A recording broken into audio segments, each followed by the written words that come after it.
তোমরা যারা ক্যালকাটা ইউনিভার্সিটির আন্ডারে সেকেন্ড সেমিস্টারের ছাত্রছাত্রী আছো, তোমাদের জন্য আজকে ক্লাস খুবই গুরুত্বপূর্ণ। আজকে ক্লাসে তোমাদের ইএনভিএস অর্থাৎ পরিবেশবিদ্যা সাবজেক্টের ইউনিট 2 থেকে 3টি গুরুত্বপূর্ণ 5 নম্বরের প্রশ্নের উত্তর নিয়ে আলোচনা করব।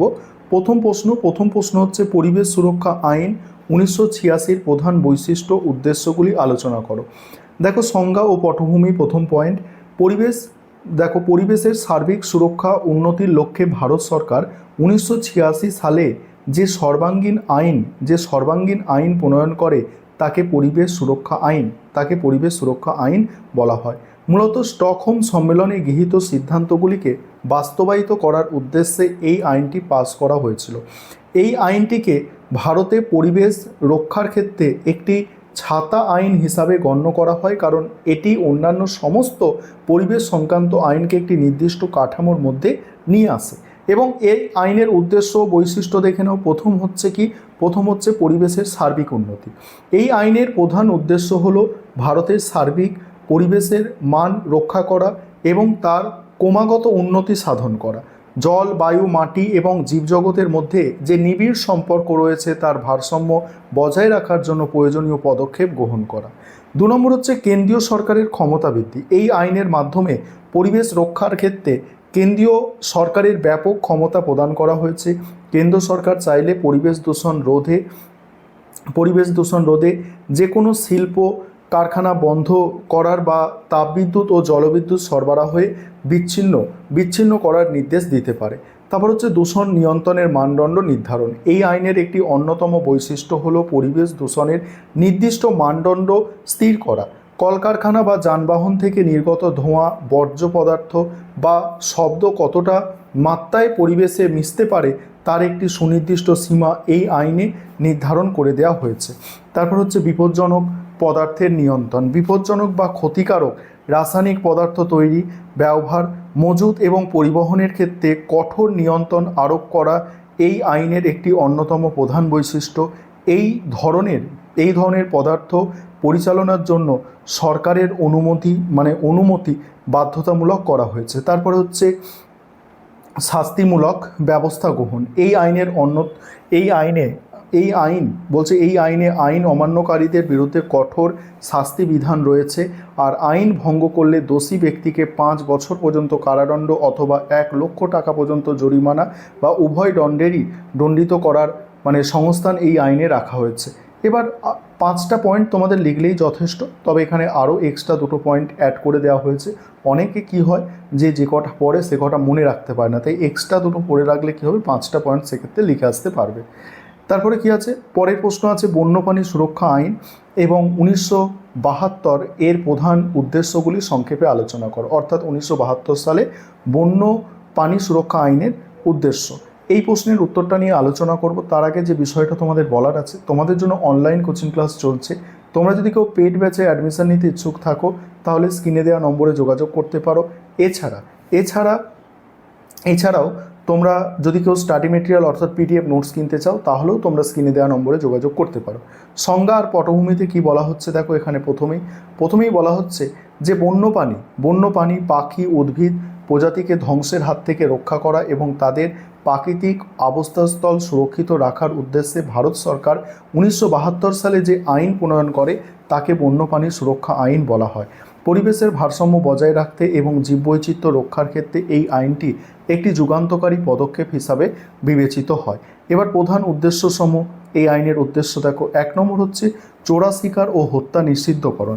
এই আইনের সবচেয়ে উল্লেখযোগ্য উদ্দেশ্য হলো যে কোনো ধরনের বন্যপ্রাণী হত্যা এবং চোরা শিকার সম্পূর্ণভাবে নিষিদ্ধ করা।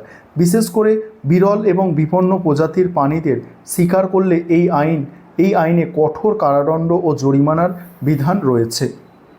তারপর হচ্ছে অভয়ারণ্য ও জাতীয় উদ্যান প্রতিষ্ঠা।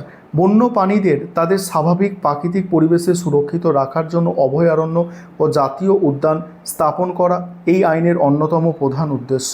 আর এই সংরক্ষিত এলাকাগুলিতে মানুষের যথেষ্ট প্রবেশ বা বনজ সম্পদ সংগ্রহের কার্যকলাপ কঠোরভাবে নিয়ন্ত্রণ করা হয়।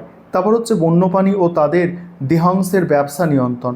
বন্যপ্রাণী তাদের চামড়া, শিং, দাঁত, হাড় বা অন্য কোনো দেহাংশ নিয়ে ব্যবসা করা বা চোরাচালান করা এই আইনের মধ্যে সম্পূর্ণ বেআইনি ঘোষণা করা হয়েছে। এই আইনে অবৈধ ব্যবসার সঙ্গে যুক্ত অপরাধীদের কঠোর শাস্তির ব্যবস্থা করা হয়েছে। তারপর হচ্ছে বিপন্ন প্রজাতির বিশেষ সংরক্ষণ।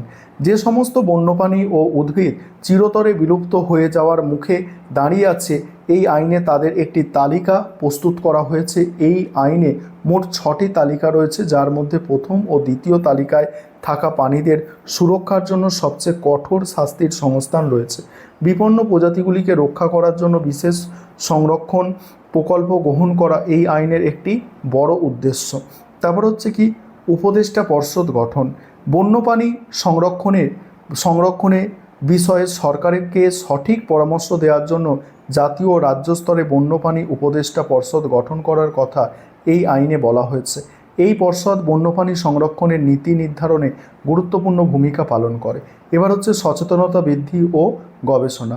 সাধারণ মানুষের মধ্যে বন্যপ্রাণী সংরক্ষণের গুরুত্ব সম্পর্কে সচেতনতা গড়ে তোলা এবং বন্যপ্রাণী সংক্রান্ত বিজ্ঞানভিত্তিক গবেষণার উৎসাহ প্রদান করা এই আইনের একটি দীর্ঘমেয়াদী উদ্দেশ্য। বন্যপ্রাণীদের রোগব্যাধি নিয়ন্ত্রণ এবং প্রজনন সম্পর্কে গবেষককে এই আইনের গুরুত্ব দেওয়া হয়েছে। গবেষণাকারকে এই আইনে গুরুত্ব দেওয়া হয়েছে।